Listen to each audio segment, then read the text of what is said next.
everybody. Welcome to Monday Night Live in Lexington, you guys. My name is Kathryn Kauffman, and I'm a psychic medium here in Lexington, Kentucky. Welcome to my every Monday night show. This is where we discover what and who we are in this journey called life. Hey, to my Monday night buddy over here on Instagram, Miss Joy Hall. How are you doing today? Monday, y'all, and it was a typical Monday, wasn't it? Give me a shout out in the comments that you can see and hear me okay. Shout out to all the people listening over here on Anchor and Spotify. Good to see you guys tonight. We've got an interesting topic that we're going to talk about. Special shout out to Laura Day, Christy Osborne Glass. Big shout out to Barbara Bacon and Crystal Crazy and Sheila Sunley. Hello on this chilly Monday night, but not anything like we've had. Like, it is not as cold and awful as it has been. And a shout out over here on Instagram to KYGS Ryder. Good to see you. I hope that you guys had a good weekend, even though we were kind of snowed and iced in. Thank you, Ina. She can hear and see me fine. Thank you for that. So shout out to you, Ina Thompson and Paige Denise and Julie Chi and Kyla Bondi Montgomery. Thank you guys for joining me. It's always good to see familiar faces pop up on the feed, and I'm always wondering what you guys are doing and how things are going. And just give me a little shout out in the comments and let me know what you're into, or what's going on in your neck of the woods and your part of the world, because we're all trying to make it through, aren't we? So Joy says she's doing great. Hope you're starting on a good week. Trying to. So did you guys know that today was National Margarita Day?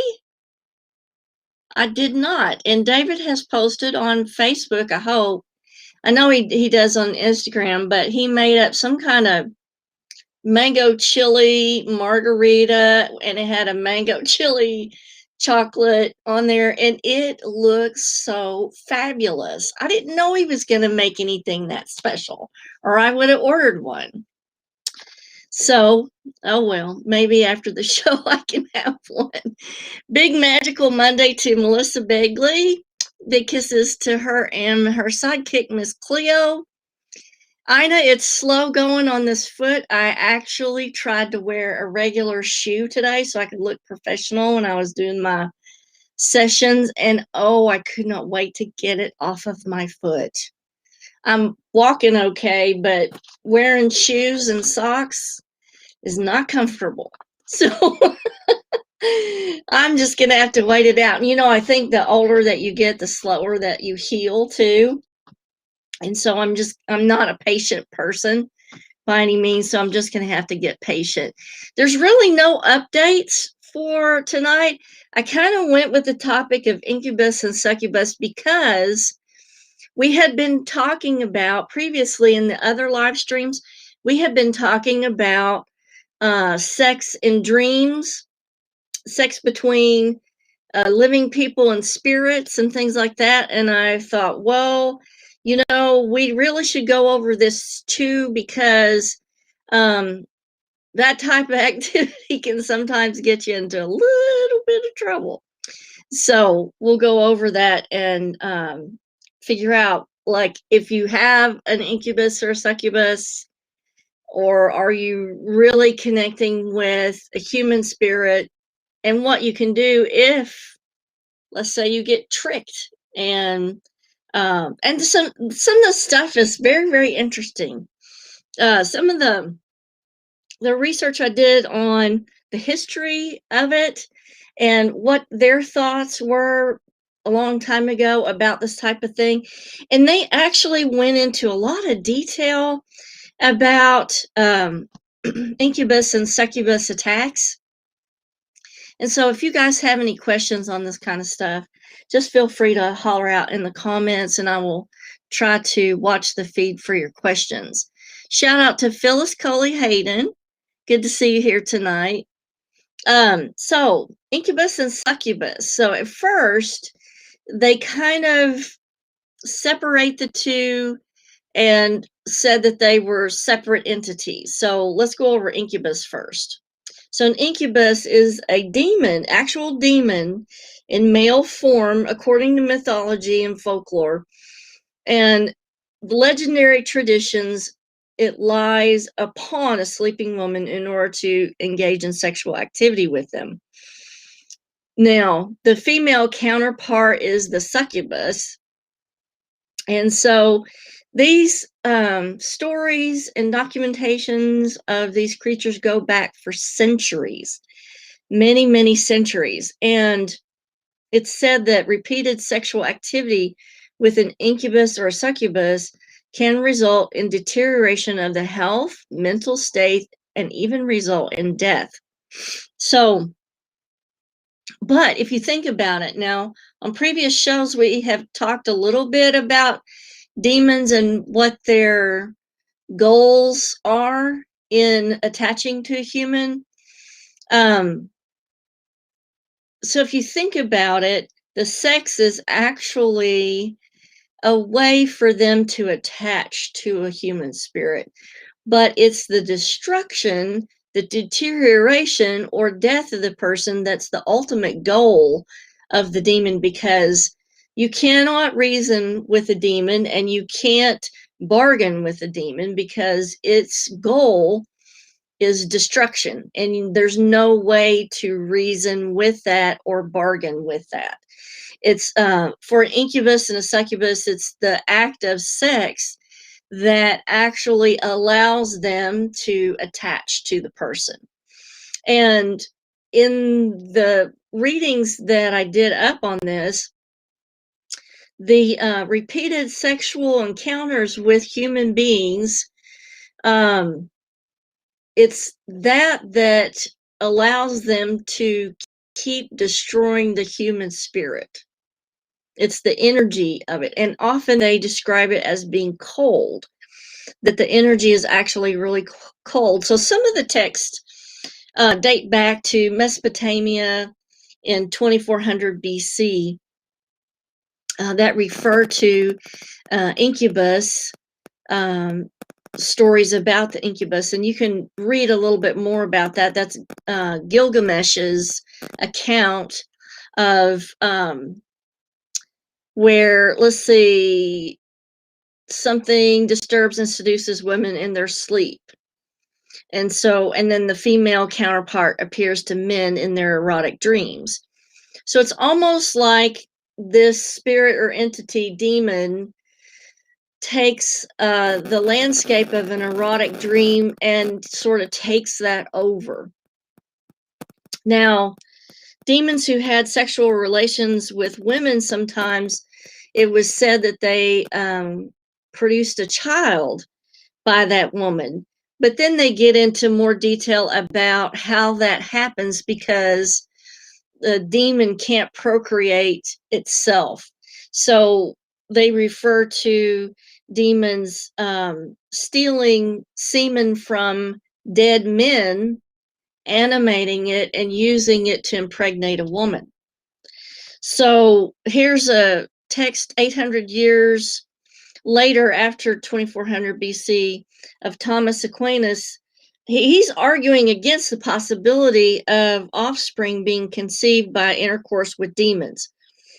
But he says, still, if some are occasionally begotten from demons, it is not from the seed of such demons, nor from their assumed bodies, but from the seed of men taken for that purpose, as when the demon assumes first the form of a woman and afterwards that of a man. So what he's saying in the later text is that these demons morph into male or female to match the counterpart of the victim.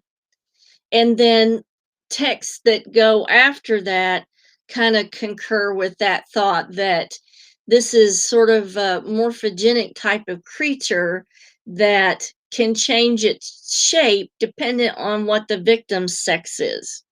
And all of this stuff, if you want to read more about it, because it's really fascinating, is in the later King James dissertation titled Daemonology. And that's Daemonologie. So in that, they're suggesting that a devil or demon would carry out two methods of impregnating a woman. The first, to steal the sperm out of a dead man and deliver it to a woman. If a demon could extract the semen quickly, the transportation of the substance could not be instantaneously transported to the female host, causing it to go cold. So if it went cold, then it was no good. So that's kind of why they were thinking that the incubus and the succubus were one and the same. Let me check for questions really quick. Big shout out to George McKinney. Good to see you here. And a big shout out to Sister Jessica, waving to you. And we got to get you back on the show. I want to talk about and get your thoughts about Satan and demons and things like that, evil in the world today. And we can just have a chat about that online and everybody can enjoy it. Hey, to Angela Freeman. Come on in, Angela. I'm seeing people in person again. So for those of you that are wondering, during the height of COVID, I was just doing the online readings on Skype and phone and email, and I've started seeing people in person now. So you're welcome to come in and have a session. Big shout out to Wanda Howard Henry. Good to see you here. Okay, so back to this incubus and succubi. So later on in the text, they're thinking that these entities are one and the same. But you know, I was thinking, when people may have had illicit affairs and ended up pregnant, and then in order to explain away the pregnancy, could have used that as, you know, a reason why they were pregnant, but they didn't cheat on their spouse. So I'm sure that that was probably one of the things that was going on there. Now, the other method of a incubus impregnating a woman was the idea that a dead body could be possessed by the devil, causing it to rise and have sexual relations with others. And so these are kind of stories that lead into remnants and vampires and things like that, and a spirit taking a deceased corpse to cause some kind of mischief.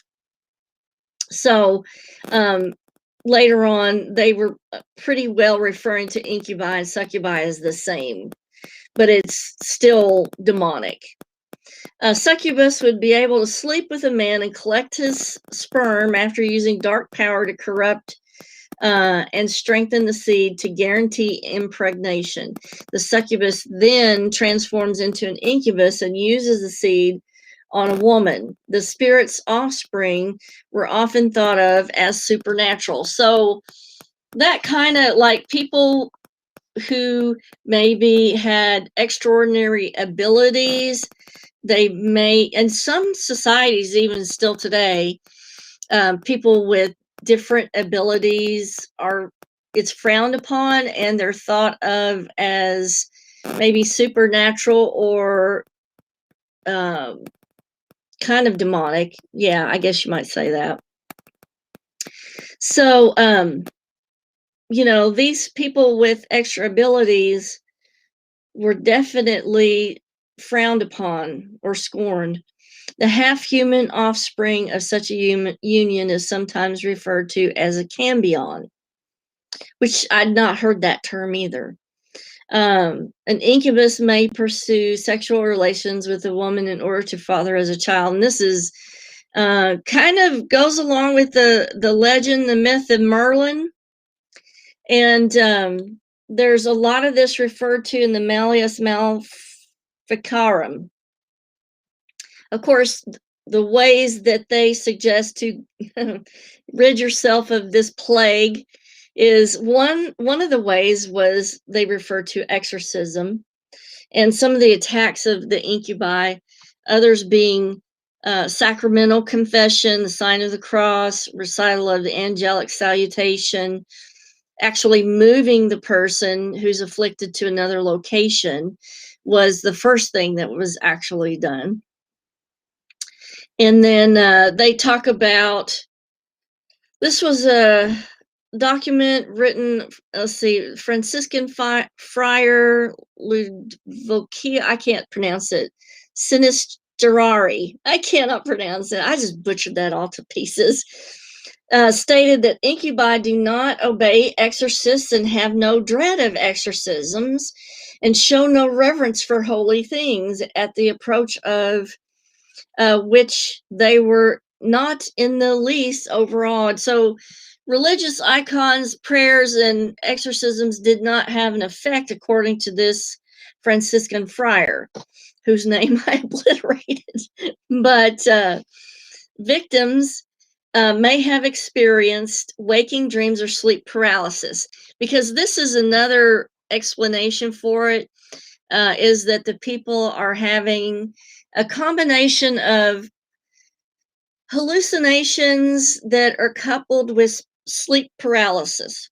So during the fourth phase of sleep, and this is also known as REM sleep, the motor centers of the brain are inhibited, and there's something that goes awry with that, because the person then becomes conscious or aware, but the body is still paralyzed. So your body becomes paralyzed when you're asleep, so that when you're dreaming, you don't act out what the brain is going through. Have you ever seen a dog that's asleep and they sit there and run like that in place?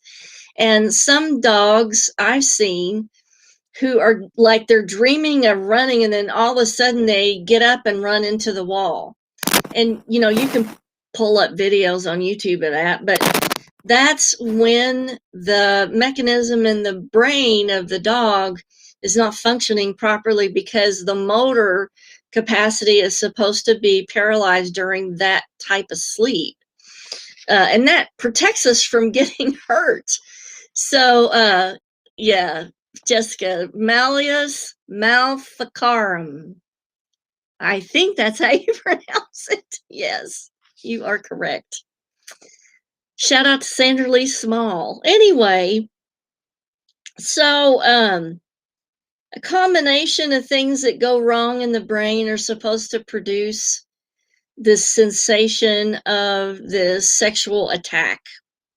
Now, here's the thing that I was wondering about, because some of the things that they talk about with the sexual attack in the sleep paralysis is the feelings of being crushed, suffocated, electric tingles, or vibrations, imagine speech and other noises. But what I was finding in the readings of different things is that the victims separately, not knowing each other in centuries of documentation, describe similar type of entities visually, which I thought was extremely interesting. Also, in both male and female, the incubus and the succubus, they describe that either the incubus, the penis of the incubus was extremely cold, or with the succubus, they called it a cold cavern. So they are associating the feeling of coldness along with both of these type of entities. Of course, in the later writings, they're all saying that these are one and the same. They just are morphogenic. And let's see, I'm checking for questions. Hey to Helen Drinkwater, good to see you. Okay, so it's a combination. The scientific explanation is a combination of sleep paralysis and hypnagogic hallucination. But the thing about the hypnagogic state hallucination is that for each person, the description is different and the experience is different.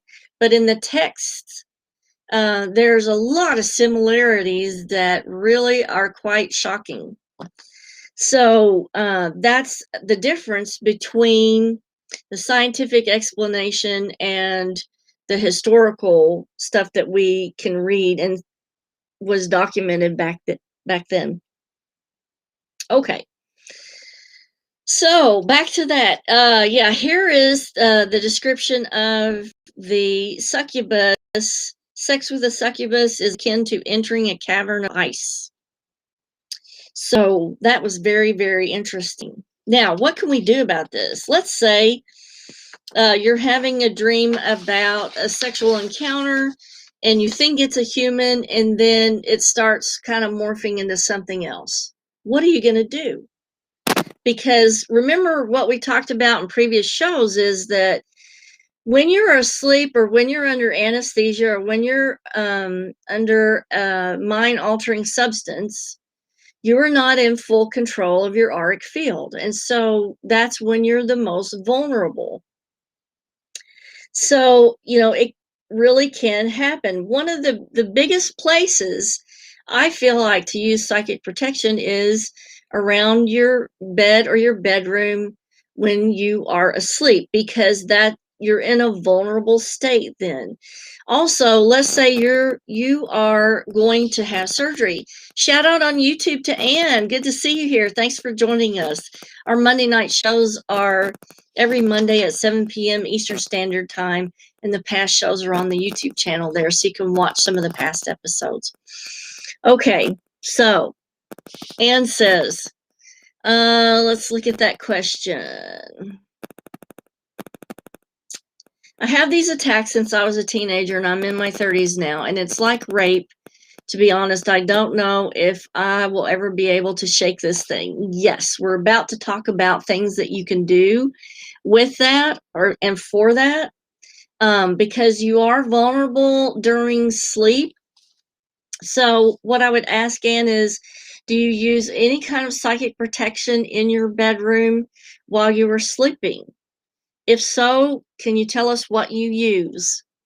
And if any of you guys that are watching tonight, can you tell us what kind of protection you use in your bedroom at night, if you use anything?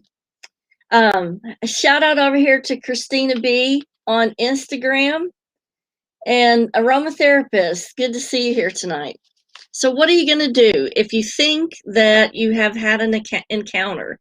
If you think it was maybe a human spirit, but then it morphed into a more demonic-like creature, it's cold, it's starting to drain you, and then bad things are happening. Well, the first thing that you need to do, and this is in a lot of the texts, is there can be absolutely no sex or masturbation in the area where you sleep.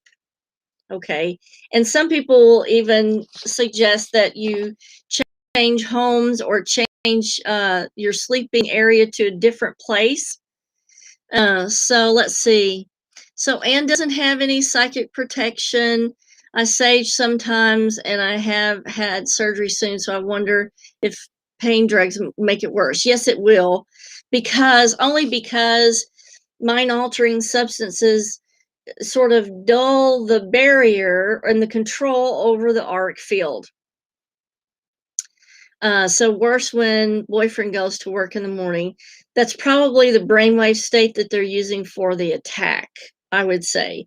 Most likely when you're waking up in the morning, your brain is going through theta wave, which is the most optimal brainwave for spiritual communication and interaction. And so that's the brainwave that's most often used to perform such an attack. Now, okay. So no sex or masturbation in the area where you sleep, changing the location of where you sleep, different bedroom, different home. You definitely have to start off with wherever you're going to sleep, you need to cleanse the area. And that would mean, religious symbols, smudging, salt cleansing. You can use some of the sprays that are made right now for cleansing. You can also use sound to clear out the area. You can use some solfeggio frequencies. Definitely use some of the black gemstones to put around the bed, along with religious symbolics, pictures. Blessed items are so good to use around the bed while you're trying to sleep. And you can get blessed items pretty easily. Just do a little research on the internet, and they're not expensive, but blessed items are some of the best things to use. But do cleanse the area. You can get the black gemstones. Just message Barbara Bacon on the feed here. She has a big selection of black gemstones. And why do we use black gemstones? Is because black is the absence of light. And so when any kind of entity is going to put out a wavelength of light. And so the gemstone actually absorbs the light from that entity rather than you absorbing it. So black gemstones also have an energy about them that repels negativity, if not absorbing it. So, and continue to watch, because we're going to go over several other things too. Sister Jessica says, and this is really awesome. Thank you, Sister Jessica.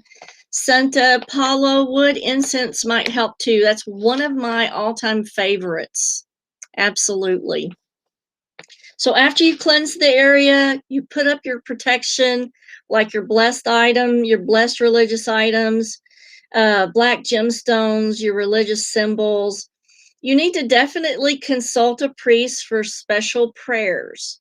And you need to, say special prayers for the deliverance from this type of entity.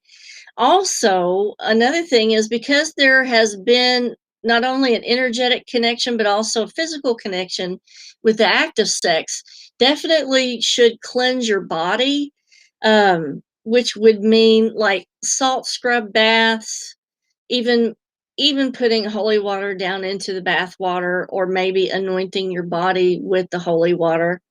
That's something good to do. And I think the last thing that we go over is probably one of the most important things, but learning how to do lucid dreaming allows you techniques of control in the dreamscape. And what I will try to do is, remember, I have got a list on my Amazon of dream books that I suggest.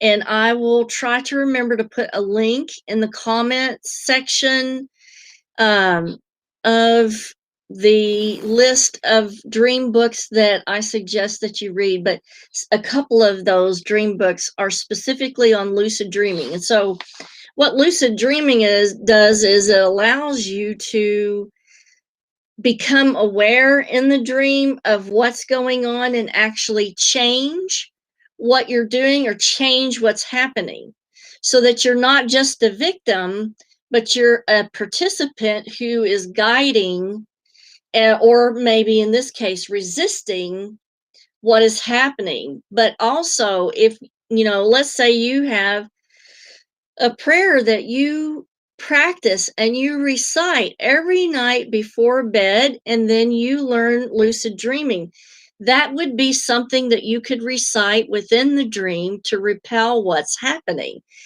Now, the only problem with that, according to Thomas Aquinas, was it him? Yeah. No, it was the Franciscan friar said that they don't have any dread of holy things. I'm erring on the side of using a recitation prayer myself. Okay. Oh, we have to. This needs to go. So I don't have I don't have a person to help me block these people on here. So let me see if I can. No, it's not going to let me. I don't know why. Huh. Yeah. Well, I'll take those comments down after. Sorry about that feed getting blitzed over by this person wanting everybody to inbox them for accurate readings. So that's you know what? That's an incubus right there, guys, ain't it? I don't know why, usually your thing will let you block them. It's not working. No. Well, that's not good. Oh well, I'll figure it out later. Has anybody got any questions?